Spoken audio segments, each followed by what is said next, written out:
வணக்கம் உறவுகளே. என்ன குட்டீஸ், நம்ம இன்னைக்கு ஒரு கதை பார்க்கலாமா? இன்னைக்கு நாம ஒரு விதி, யாரோட விதியை யாராலையும் மாற்ற முடியாது அப்படிங்கிறதுக்கு ஒரு கதை பார்க்க போறோம். அது என்ன கதை அப்படின்னா, இந்திரன் தெரியும்ல எல்லாருக்கும். இந்திரனோட மனைவி இந்திரயாணி, அவங்க ஆசையா ஒரு கிளி வளர்த்தாங்களாம். அந்த கிளியை அவங்களுக்கு ரொம்ப பிடிக்குமா. அந்த கிளி கூடயே ரொம்ப நேரம் பேசுறது, விளையாடுறது எல்லாம் பண்ணிட்டு இருப்பாங்களாம்.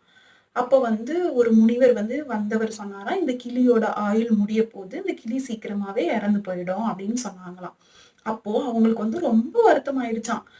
இது என்னோட ரொம்ப ஆசைப்பட்டு வளர்த்த கிளி, இதை நானு சாக விட மாட்டேன் அப்படின்னு சொல்லிட்டு வேகமா போயிட்டு இந்திரன் கிட்ட சொன்னாங்களாம். இது ஏதாவது என்னவாவது பண்ணி இந்த உயிரை நீங்க காப்பாத்தணும் அப்படின்னு சொல்லி கேட்டாங்களாம்.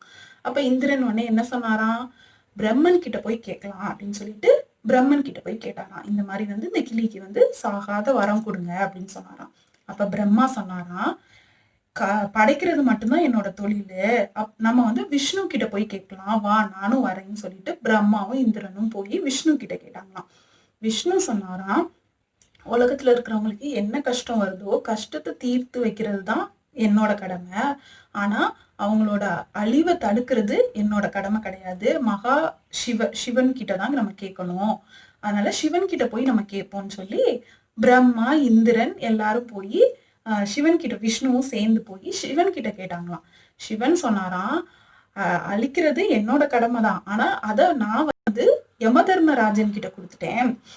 நம்ம இப்ப போய் யமதர்மராஜன் கிட்டதான் உதவி கேட்கணும் அப்படின்னு சொல்லிட்டு எல்லாரும் சிவன், விஷ்ணு, பிரம்மா, இந்திரன் எல்லாரும் போயிட்டு இவர்கிட்ட கேட்டாங்களாம், யமதர்மராஜன் கிட்ட. அப்ப யமதர்மராஜன் சொன்னாராம், நம்ம எல்லாரும் அப்படி உடனே மாத்திர முடியாது. இந்த உலகத்துல பிறந்த எல்லாருக்குமே அவங்க என்ன காரணத்தினால இறக்குறாங்க, எந்த நேரத்துல இறக்கணும், எந்த கிழமையில இறக்கணும், எல்லாமே ஒரு ஓலைச்சுவடியில எழுதி ஒரு தொங்க விட்டுருப்போம் ரொம்ப ஹைட்ல. அங்கதான் போய் அந்த ஓலைச்சுவடியை பார்த்தாதான் நமக்கு தெரியும் அதுல என்ன எழுதி இருக்குன்னு சொல்லிட்டு அப்படின்னு சொல்லி யமதர்மராஜன் சொன்னாராம். அப்போ சரின்னு சொல்லிட்டு வாங்க அந்த ரூம்ல போய் பார்க்கலாம்னு சொல்லிட்டு எல்லாருமே ஒன்னா சேர்ந்து அந்த ரூமுக்குள்ள போனாங்களாம். யார் யாரு போனாங்க? சிவன், விஷ்ணு, பிரம்மா, இந்திரன், யமதர்மராஜன் எல்லாரும் சொல்லி போனாங்களாம். அப்ப அவங்க போன உடனே பாத்தீங்கன்னா மேல இருந்து ஒரு ஓலைச்சுவடி டொங்குன்னு கீழே வந்துச்சான். என்னது அப்படின்னு சொல்லிட்டு வேகமா போய் எடுத்து பார்த்தா அந்த ஓலைச்சுவடியில அந்த கிளியோட ஓலைச்சுவடி தானா அது. அது எழுதி இருந்துச்சான், இந்த மாதிரி 5 பேரும் ஒன்னா வரும்போது, எப்படி 5 பேரும் ஒன்னா வரும்போது இந்த கிளியோட உயிர் போயிடும் அப்படின்னு எழுதி இருந்துச்சான். இப்ப புரியுதா குழந்தைகளே?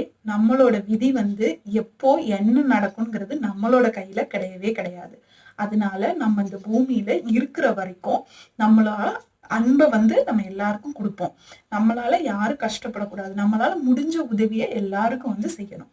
ஓகேவா? இந்த கதை உங்களுக்கு பிடிச்சிருந்துச்சுன்னா லைக் பண்ணுங்க, ஷேர் பண்ணுங்க, மறக்காம சேனலுக்கு சப்ஸ்கிரைப் பண்ணுங்க. நன்றி, வணக்கம்.